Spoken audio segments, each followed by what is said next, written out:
శ్రీరస్తు శుభమస్తు అవిఘ్నమస్తు. శ్రీ రాజశ్యామలాంబ సహిత దశ మహావిద్య ఆలయం స్వర్ణ దేవాలయం గోల్డెన్ టెంపుల్ నిర్మాణం కొరకు లోకక్షేమార్థం దశ మహావిద్య మహాయాగం 11 లక్షల కొబ్బరికాయలతో లక్ష్మీ గణపతి హోమం మరియు 11 కోట్ల కుంకుమార్చన కనక మహాలక్ష్మి కుంకుమార్చన సత్తుపల్లి శ్రీ లక్ష్మీ గణపతి ఆలయమునందు 108 రోజుల పాటు నిర్వహించబడును. ఈ కార్యక్రమంలో భక్తులందరూ పాల్గొని తీర్థ ప్రసాదములు స్వీకరించి భగవత్ కృపకు పాత్రులు కాగలరని మనవి. స్వర్ణ దేవాలయ నిర్మాణము మహాసంకల్పం, సాహసోపేతమైన నిర్ణయం. ఇది అమ్మ నిర్ణయం, ఇది దైవ సంకల్పం, భక్తుల శిష్యకోటి సంకల్పం. ఈ మహాసంకల్పం నెరవేరడానికి 999 యజ్ఞములను పూర్తి చేసుకొని సహస్ర యాగములు అడుగు పెడుతోన్న వేళ ఈ మహోత్సవమైన కార్యక్రమానికి స్వర్ణాలయ నిర్మాణానికి శ్రీకారం చుట్టిందే శ్రీదేవి శ్రీ విద్యాపీఠం. గణపతి శరణాగతి అంటూ దైవాన్ని స్మరిస్తూ ఈ కార్యక్రమాన్ని రూపురేఖలు తీర్చిదిద్దడానికి భక్తులు ఈ యజ్ఞాన్ని నిర్వహిస్తున్నారు. ఈ స్వర్ణాలయ నిర్మాణానికి స్థలదాతలు, విగ్రహదాతలు, నిర్మాణదాతలు, పోషకులు, రాజపోషకులు, మహారాజ పోషకులు, భక్తులు సహాయ సహకారములు అందించి తెలంగాణ ప్రాంతంలో ప్రతిష్టాత్మకంగా ఈ దేవాలయ నిర్మాణాన్ని చేయడానికి ఇంటికొక పువ్వు ఈశ్వరుడికొక మాల అన్నట్లుగా అందరూ సహాయ సహకారాలు అందించవలసిందిగా కోరుతున్నాం.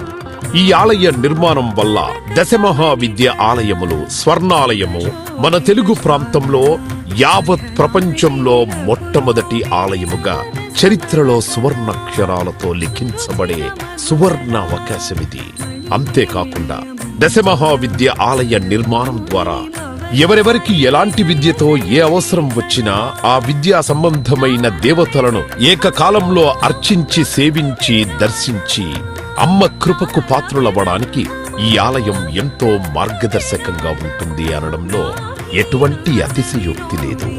అలాగే ఎలాంటి ఆర్థిక సమస్యలైనా ఎటువంటి సమస్యలైనా పరిష్కారమవుతాయి అమ్మ కృప వల్ల.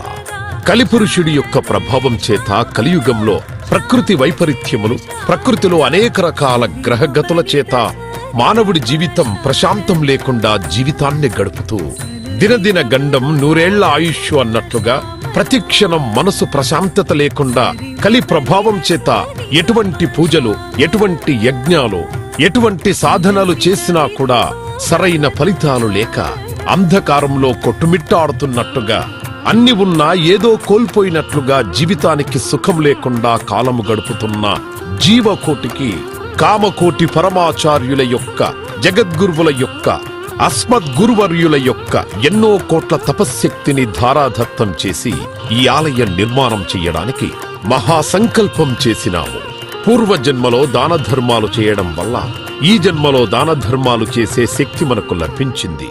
అటువంటి శక్తి కలిగి ఉండి కూడా దాన ధర్మములు చేయకపోతే ఈ జన్మకు చరితార్థం లేదు.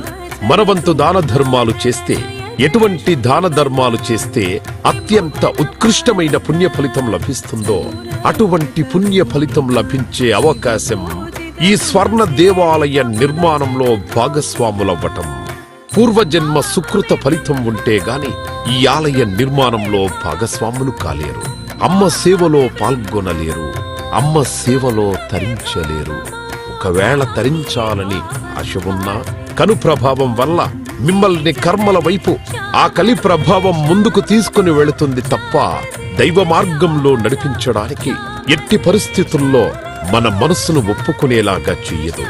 అయినప్పటికీ వాటన్నిటినీ దాటుకొని అపర దేవత సేవలో పాల్గొనటం ఎంతో మంది భక్తులు ఇప్పటికే ముందుకు రావటం మేము ఈ దేవాలయ నిర్మాణంలో భాగస్వాములవుతాం. శ్రీ రాజశ్యామల సహిత దశ మహావిద్యా స్వర్ణాలయం నిర్మాణ మహాసంకల్పం శ్రీదేవి శ్రీ విద్యాపీఠం శ్రీ లక్ష్మీ గణపతి ఆలయం సత్తుపల్లి కంచి కామకోటి పీఠ సంప్రదాయం 99